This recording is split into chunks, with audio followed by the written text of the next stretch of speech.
Trong lúc người khác vẫn đang bận rộn giữa thành phố, người đàn ông này lại dành 3 năm ẩn cư nơi hoang dã, tự tay xây dựng một căn biệt thự 2 tầng sang trọng rộng 200 m², thành công cùng vợ sống cuộc đời trong mơ. Mason năm nay đã 40 tuổi, để cho vợ con có một môi trường sống tốt hơn, anh đã tiêu hết toàn bộ số tiền tiết kiệm trong nhiều năm qua, mua lại mảnh đất hoang chưa khai phá rộng 500 mẫu Anh trước mắt, dự định xây dựng mái ấm thuộc về riêng mình tại đây.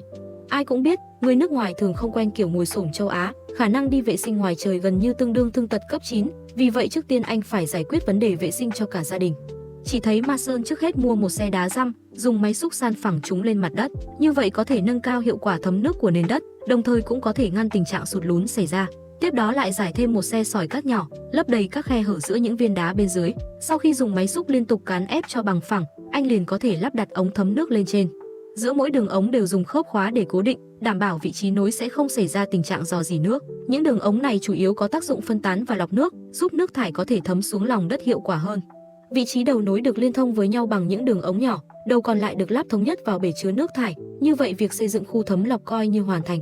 Sau khi dùng đất lấp lại, hai vợ chồng mới lấy ván gỗ, quy hoạch ra phạm vi đại khái của ngôi nhà mới, diện tích xây dựng ít nhất cũng phải có 5 phòng ngủ và 2 phòng khách. Tiếp đó dùng sơn đánh dấu trên mặt đất, quy hoạch khu vực đặt nhà vệ sinh, đồng thời tính toán sẵn hướng đi của ống thoát nước, sau đó có thể men theo các dấu đỏ, đào ra những rãnh phù hợp trên mặt đất để tiện chôn ống xả thải vào bên trong. Trong quá trình đó cần luôn đo đạc để toàn bộ đường ống giữ được một góc nghiêng nhất định, như vậy mới có thể đảm bảo khi xả nước sẽ trôi thuận hơn.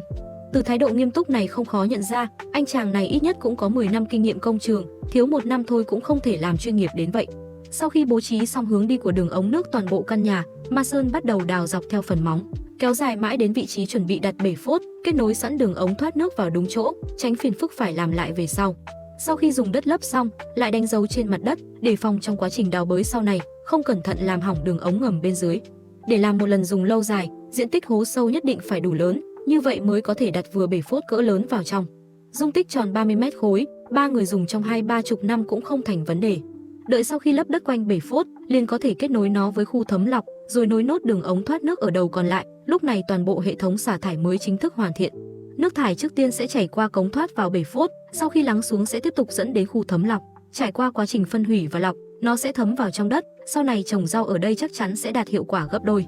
Sau khi giải quyết xong vấn đề đi vệ sinh, bây giờ cuối cùng cũng đến lượt xây dựng phần móng.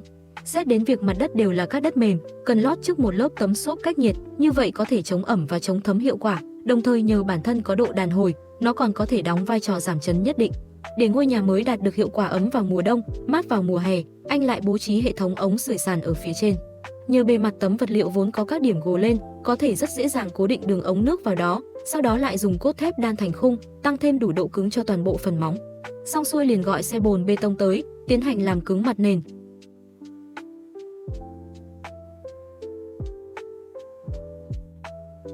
Sau khi hoàn thành việc san phẳng nền đất, trong thời gian chờ xi măng khô, vừa hay có thể xử lý vấn đề nước sinh hoạt.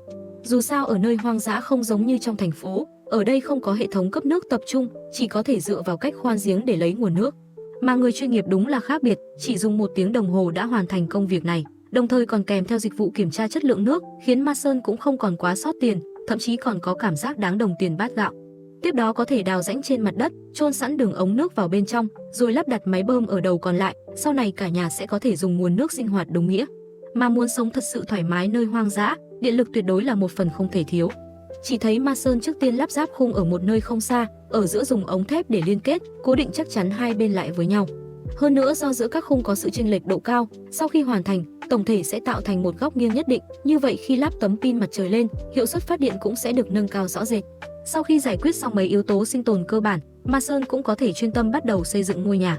Do lần này những khung nhà mua về đều là khung thành phẩm, không chỉ hỗ trợ giao hàng tận nơi mà còn có thợ miễn phí lắp đặt. Cộng thêm việc kích thước đều đã được đặt làm sẵn, khiến toàn bộ quá trình tiến triển vô cùng nhanh chóng, chỉ cần lắp ráp theo đúng từng vị trí tương ứng là được.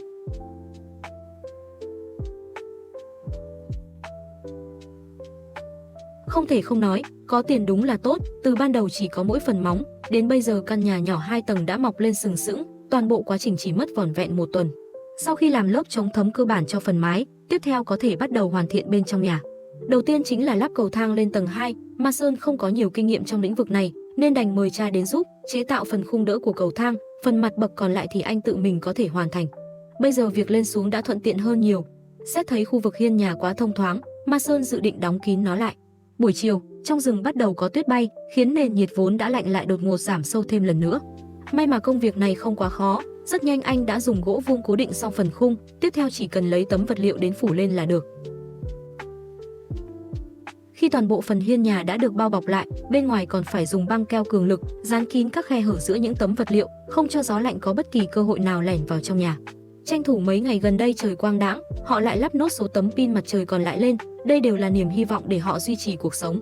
Có trọn vẹn 40 tấm pin điện này, cả đời này họ cũng không thể phải đóng một đồng tiền điện nào. Thấy mùa đông đã đến, việc giữ ấm trong nhà cũng nên được đưa vào lịch trình. Họ phun keo bọt nở vào trong các khoang cách nhiệt của tường, sau khi phồng lên, nó sẽ tạo thành một lớp giữ nhiệt dày. So với loại bông cách nhiệt truyền thống, cách này rõ ràng nhanh chóng và tiện lợi hơn, ngoài mùi thi công hơi nồng ra, những mặt còn lại gần như không có khuyết điểm nào.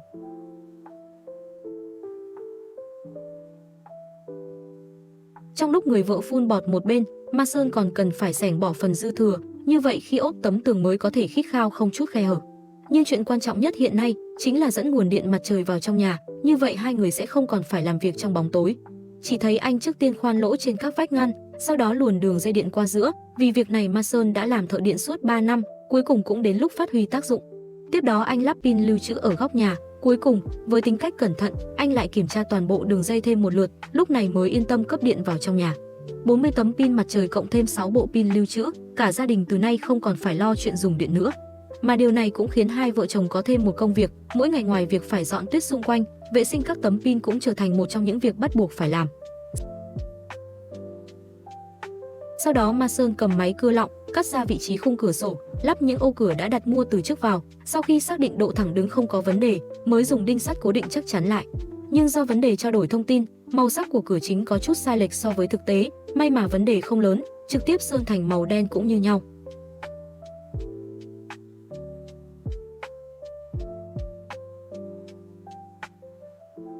Sau khi làm xong phần kín gió cơ bản, hai người khi làm việc cũng không còn bị lạnh cóng tay chân, có thể tập trung hơn để phân chia không gian trong nhà.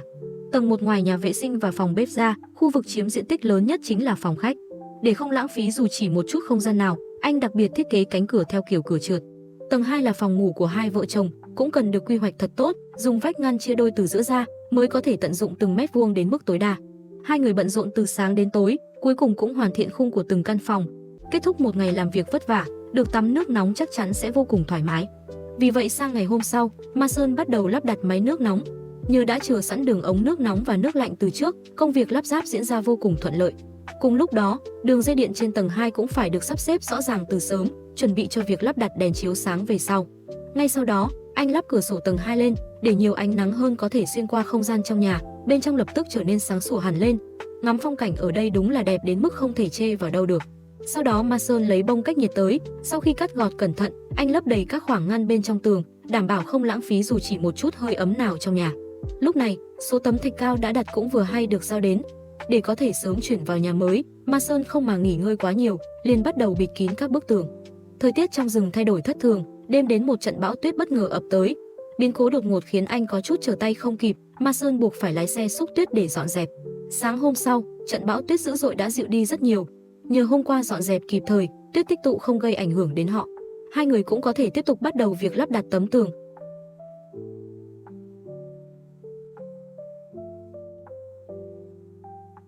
Công việc này nhìn thì có vẻ phức tạp, nhưng thực tế cũng chẳng hề đơn giản chút nào.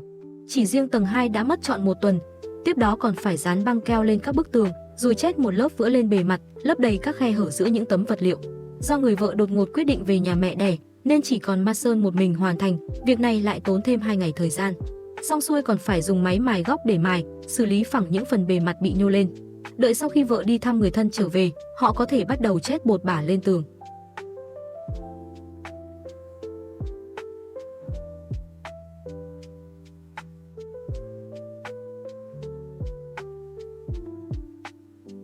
Xét đến vấn đề lấy sáng trong nhà, anh dự định lắp thêm vài ô cửa sổ ở tầng 1. May là trước đó anh đã chuẩn bị sẵn, trừ vị trí khung cửa sổ trên tường, bây giờ chỉ cần men theo mép khung, cắt bỏ phần tấm tường dư thừa là được. Nhìn những dải băng nhọn treo đầy trên mái hiên cũng không khó nhận ra, lúc này nhiệt độ bên ngoài chắc chắn vô cùng lạnh giá.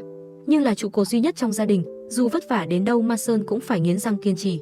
May mắn là bên cạnh anh vẫn luôn có người vợ không rời không bỏ, giờ đây anh đã không còn là tay mơ xây dựng như thuở ban đầu. Có người nội trợ đảm đang này ở bên cạnh giúp đỡ, Mason cũng cảm thấy áp lực không còn lớn đến vậy nữa. Xét đến sở thích thường ngày là thích xem phim dài tập, vấn đề mạng Internet cũng cần được bắt tay giải quyết. Anh lắp bộ thu tín hiệu Starlink mới lên mái nhà, sau này có thể lên mạng lướt web mọi lúc mọi nơi. Đôi khi có nhiều cửa sổ cũng chưa chắc đã là chuyện tốt, ít nhất lúc lắp rèm cửa thì rất phiền phức. Dù trong phạm vi hàng trăm dặm xung quanh chỉ có mỗi một hộ gia đình là họ, nhưng người vợ vẫn cho rằng việc này rất cần thiết. Ban ngày khi kéo toàn bộ rèm ra, nó cũng sẽ không ảnh hưởng đến hiệu quả lấy sáng trong nhà. Sau đó hai người phân công rõ ràng, người vợ chỉ phụ trách quét dọn mặt sàn sạch sẽ, Mason thì chịu trách nhiệm pha nhựa epoxy rồi quét đều lên bề mặt. Làm như vậy không chỉ giúp nền xi măng bền và chịu mài mòn hơn, mà sau này dọn dẹp cũng vô cùng thuận tiện. Hơn nữa, ngoài những phòng có chức năng riêng ở tầng 1, phần không gian còn lại anh còn dự định dùng làm gara, vì vậy cũng không cần lát thêm sàn.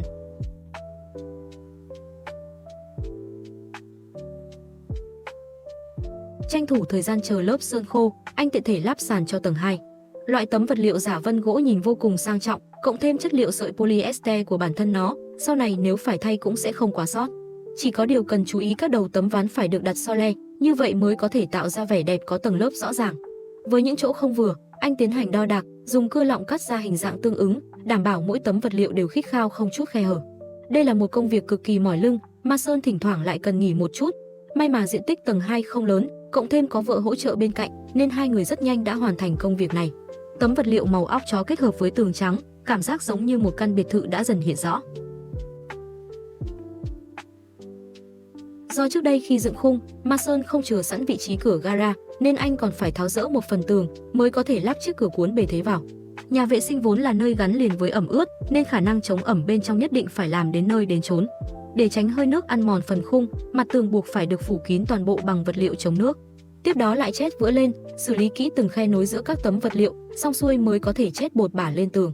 Có kinh nghiệm trang trí tầng 2 trước đó, Mason làm việc cũng càng thêm thuận tay. Sau đó anh lại quét thêm một lớp chất cố định, giúp khả năng chống nước của tường nâng lên một tầng nữa. Cùng lúc đó, phía người vợ cũng không hề rảnh rỗi. Xét thấy bức tường trắng quá đơn điệu, cô chuẩn bị sơn nó thành màu mình yêu thích. Vừa hay hôm nay con gái cũng ở nhà, có thể giúp cô san sẻ không ít áp lực. Quả nhiên về mặt thẩm mỹ vẫn phải nhìn vào người vợ, gam màu chuyển sắc trông thật sự rất ấn tượng. Ở phía bên kia, công việc của người chồng cũng đã gần đi đến hồi kết, lớp sơn màu xanh lá trông vô cùng tươi mát, rất phù hợp với phong cách của nhà vệ sinh. Tiếp đó anh lắp đèn, rồi nối điện, khoảnh khắc bật đèn lên, cả căn phòng cũng theo đó sáng bừng. Mason nóng lòng mua về tủ lavabo, bồn cầu cùng một loạt thiết bị vệ sinh khác. Nhờ đã chừa sẵn đường ống thoát nước từ lâu, việc lắp đặt cũng vô cùng nhẹ nhàng. Trải qua gần 2 năm thời gian, cuối cùng cả gia đình cũng không cần phải đi vệ sinh ngoài trời nữa. Gara là căn phòng rộng rãi nhất trong nhà, đồng thời cũng là phần dễ thi công nhất. Không cần làm thêm lớp giữ nhiệt nào khác, chỉ cần dùng tấm vật liệu phủ lên là được. Nhưng diện tích quá lớn cũng là một điểm yếu rõ ràng, chỉ dựa vào hai vợ chồng thì không biết phải làm đến bao giờ. Vì vậy Mason đành mời một người bạn thân đến giúp mình lắp đặt tấm tường. Đúng như câu nói, hai người cùng gánh nước thì mới có nước uống, có anh em tốt tham gia, tiến độ thi công lập tức tăng lên gấp 5 lần. Rất nhanh, họ đã phủ kín toàn bộ các bức tường. Công việc tiếp theo tương đối nhẹ nhàng hơn một chút, đó là xử lý đường ron giữa các tấm vật liệu và chét bột bả.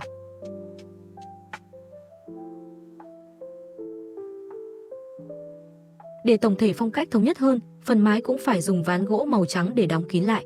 Loại tấm ván có sẵn hẻm khóa lắp đặt vô cùng dễ dàng, chỉ cần chú ý chừa sẵn các đầu nối hình tròn, để tiện sau đó lắp đèn treo cho gara. Dù sao cũng có 40 tấm pin mặt trời chống lưng, khiến Mason hoàn toàn không cần lo lắng về vấn đề điện năng, số lượng đèn đương nhiên càng nhiều càng tốt. Mà muốn sinh tồn lâu dài ở nơi này, thực phẩm tuyệt đối là một mắt xích vô cùng quan trọng.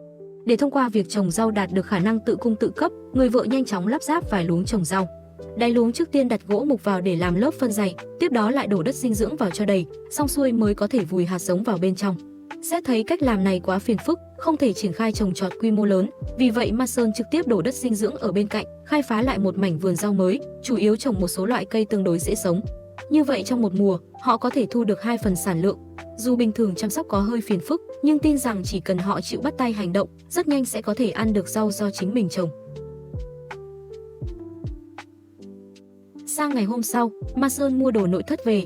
Dù đều là một số món bán thành phẩm, vẫn cần tự tay lắp ráp, nhưng đối với anh bây giờ, chuyện này đơn giản chẳng khác nào bà lão xì mũi, nắm chắc trong lòng bàn tay. Cuối cùng, sau khi lắp nguyên một tấm mặt bàn đá cẩm thạch, phong cách của căn bếp lập tức được nâng lên một đẳng cấp mới. Còn ở nơi hoang dã không có hệ thống sưởi tập trung, Muốn mùa đông cũng có thể sống thoải mái thì chỉ có thể dựa vào chiếc nồi hơi trước mắt này để hoàn thành. Chỉ thấy Ma Sơn trước tiên đào sẵn rãnh, tiếp đó lắp đường ống ở dưới đáy, kết nối với hệ thống sưởi sàn đã được lắp trước đó. Xong xuôi liền dùng máy xúc lấp đất lại, liên tục cán ép cho đến khi không còn nhìn ra chút dấu vết nào. Sau đó Ma Sơn nóng lòng châm lửa cho nó, ngọn lửa sẽ trước tiên làm nóng nước trong nồi hơi, rồi thông qua đường ống đưa nước nóng vào trong nhà, như vậy liền có thể đạt được hiệu quả cung cấp nhiệt cho sàn sưởi, đồng thời còn có thể cung cấp nước sinh hoạt cho nhà vệ sinh.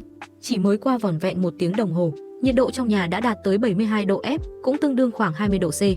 Mà một chiếc nồi hơi mạnh mẽ như vậy, trong trường hợp chất đầy củi bên trong, có thể cung cấp nhiệt lượng suốt 1 tuần. Huống chi cả cánh rừng này đều là tài sản của anh, khiến anh hoàn toàn không cần lo lắng về vấn đề nhiên liệu. Bây giờ anh cũng càng ngày càng mong chờ đến ngày hoàn công. Để cảm nhận trước niềm vui khi chuyển vào nhà mới, Ma Sơn nhanh nhẹn chuyển nệm tới, dự định tối nay sẽ cùng vợ ngủ lại ở đây, như vậy cũng đỡ được phiền phức phải đi lại hàng ngày, vừa mở mắt ra là có thể bắt tay ngay vào công việc.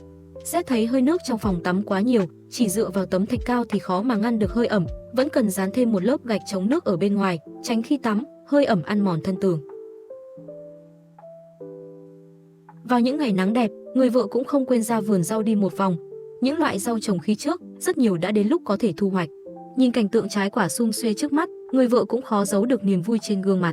Dù sao hai người đều là lần đầu trồng trọt, có được kết quả như vậy đã hoàn toàn vượt ngoài mong đợi.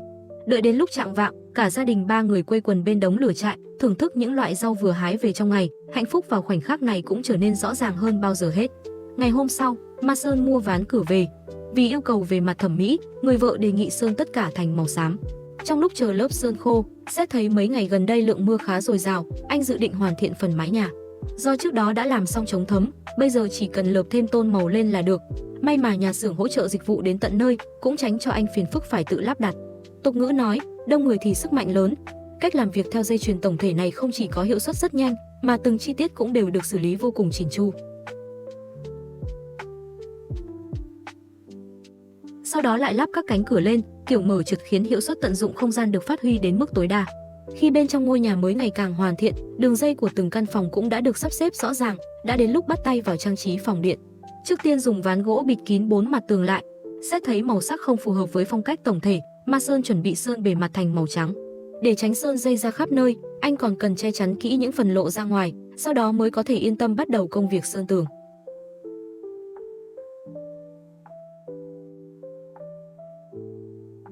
Tiếp đó Ma Sơn lái chiếc xe đồ chơi, đào một hố sâu 2 mét bên cạnh ngôi nhà, rồi đặt vào bên trong một bình propan, dùng để cung cấp nhiên liệu cho bếp nấu trong nhà.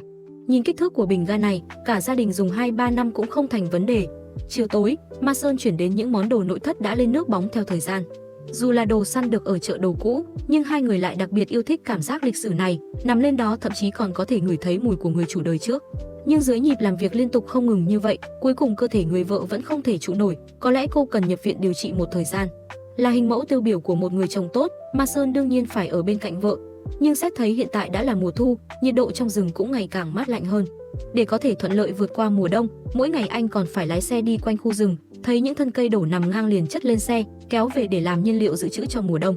Anh đốt ngọn lửa trong nồi hơi thật rực, như vậy sau khi vợ xuất viện, cô có thể cảm nhận được tình yêu ấm áp đến từ chồng mình.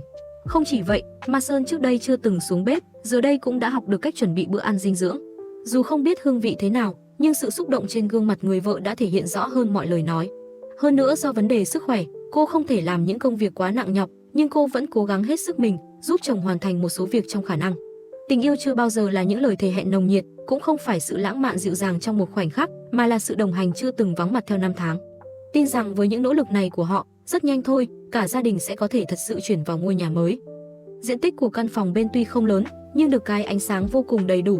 Chỉ thấy Ma Sơn dùng ván gỗ làm vách ngăn, chia căn phòng từ giữa ra làm hai.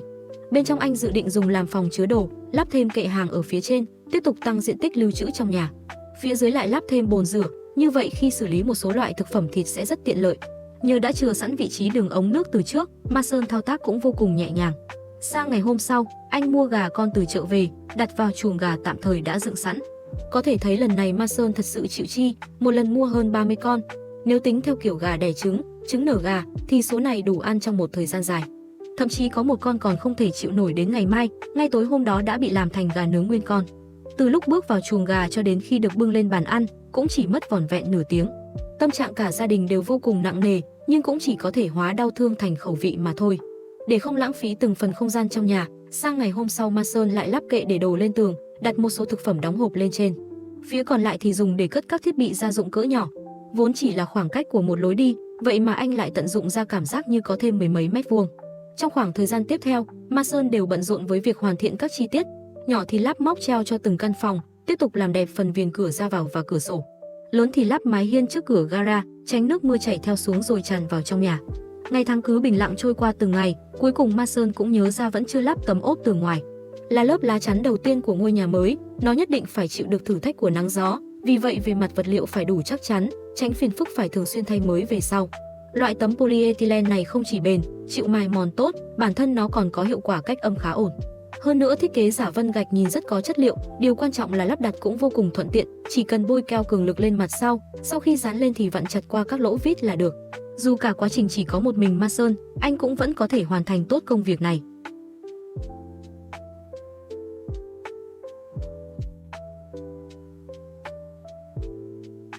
Sau khi hoàn thiện, anh lại dùng tôn màu bao viền, vừa tăng tính thẩm mỹ, vừa có thể ngăn nước mưa thấm vào bên trong tấm tường. Trong thời gian chờ số vật liệu ốp tường còn lại được giao đến, vừa hay có thể hoàn thiện một chút các chi tiết của căn bếp. Xét thấy khi nấu ăn dễ sinh ra khói dầu, để tránh làm tường bị ám đen, Ma Sơn lại dán gạch men lên bề mặt. Làm như vậy không chỉ giúp việc lau dọn vô cùng đơn giản, mà nhìn cũng gọn gàng và đẹp mắt hơn. Cuối cùng chét thêm một lớp vữa, lấp đầy các khe hở giữa những viên gạch, hình dáng cuối cùng của căn bếp liền hiện ra trước mắt. Tuy chỉ là một vài thay đổi ở những chi tiết nhỏ, nhưng hiệu quả trước và sau lại khác biệt một trời một vực, ngay cả việc nấu ăn cũng như được cộng thêm sức mạnh. Xét thấy hiện tại cơ thể vợ không tiện, để tránh cô ấy lỡ bước hụt chân ngã xuống, Ma Sơn lại lắp thêm tay vịn cho cầu thang. Tiếp đó dùng ván gỗ phủ lên các bậc thang, khiến nó càng phù hợp hơn với phong cách tổng thể. Sau đó anh ghép các tấm ván lại với nhau, sau khi dùng bu lông cố định chắc chắn, nó liền trở thành một chiếc ổ cuốn đơn giản mà thực dụng. Anh đặt nó trong phòng ngủ của hai vợ chồng, sau này nếu cãi nhau với vợ cũng còn có một chỗ để đi. Nhưng xét đến việc không gian lưu trữ còn thiếu, rất nhiều quần áo trái mùa chỉ có thể chất đống ở góc tường, Ma Sơn trực tiếp khoét hai hộc tủ âm vào tường, bên ngoài lắp thêm cửa nhỏ có thể trượt. Khi đóng mở cũng sẽ không chiếm diện tích trong nhà, hơn nữa diện tích bên trong tường vô cùng rộng rãi, dùng để cất quần áo chắc chắn dư dả. Khi nhiệt độ gần đây bắt đầu ấm lên, tuyết trên mặt đất cũng đã tan gần hết. Tranh thủ mấy ngày thời tiết đẹp hiếm có, Ma Sơn dự định hoàn thiện phần tường ngoài. Khác với tấm ốp giả vân gạch bên dưới, màu đỏ tươi sáng càng có thể làm nổi bật cảm giác phân tầng. Chỉ là trong quá trình đó cần phải liên tục đo đạc, như vậy khi cố định lên mới có thể ngay ngắn thẳng hàng. Ở phía bên kia, người vợ cũng không hề rảnh rỗi, cô đã bắt đầu ươm cây con cho đợt trồng trọt tiếp theo. Hơn nữa, xét thấy gia nghiệp của nhà mình rộng lớn, cả cánh rừng đều là tài sản riêng của họ, không tận dụng cho tốt thì thật sự quá đáng tiếc. Vì vậy Ma Sơn quay một vòng hàng rào trên bãi đất trống, chuẩn bị tiếp tục mở rộng ngành chăn nuôi của nông trại. Để ngăn thú dữ trong rừng xâm nhập, anh còn lắp lưới điện ở bên ngoài hàng rào. Nếu gặp phải kẻ nào không có mắt, nhất định sẽ khiến nó có đi mà không có về. Sau đó Ma Sơn mua về hai chú heo, trong đó một con không phải đực thì là cái. Xét thấy hiện tại đều đang trong giai đoạn sinh trưởng, Ma Sơn còn lót đầy rơm trong chuồng. Vốn muốn để chúng làm quen với ngôi nhà mới, không ngờ lại bị đối phương dùng một bước né tránh linh hoạt để tránh đi. Xem ra hai chú heo con vẫn còn hơi lạ chỗ, nhưng tin rằng dưới sự chăm sóc của hai vợ chồng, chúng rất nhanh sẽ thích nghi với cuộc sống trong chuồng heo. Sau khi làm xong những việc này, Ma Sơn tiếp tục bắt đầu lắp đặt tấm ốp tường. Dù có vợ hỗ trợ bên cạnh, nhưng tổng diện tích hơn 200 m² đã định sẵn rằng trong khoảng thời gian tiếp theo, công việc của hai người đều sẽ xoay quanh việc này.